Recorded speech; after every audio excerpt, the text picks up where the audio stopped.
বন্ধুরা, আজকে আমি রান্না করব চিকেন কষা। এদিকে আমি কড়াইতে দিয়ে দিয়েছি টমেটো কাঁচা আর তেজপাতা। এটাকে ভালো করে ভেজে নেব। তারপরে দিয়ে দেব পেঁয়াজটাকে ভেজে নিচ্ছি। এই কাঁচা টমেটো দিয়ে একবার রান্না করে দেখবে, মাংসের রেসিপিটা দারুণ লাগবে। আর এদিকে আমার বরের জন্য রেডি করে রেখেছি আটা, ও রুটি দিয়ে মাংসটা খাবে তার জন্য। এখানে আমি আলু ভেজে রেখেছি। আর এই যে এখানে মশলা করা আছে, যা যা চিকেনে দেওয়া হয় তাই তাই করেছি এখানে আমি। তারপরে এখানে আমি চিকেনটাকে দিয়ে দিচ্ছি, দিয়ে ভালো করে কষিয়ে নেব।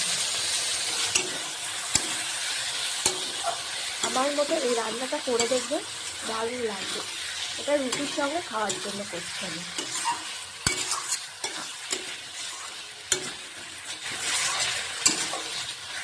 তারপর ভেজে রাখা আলুকে দিয়ে দেবো।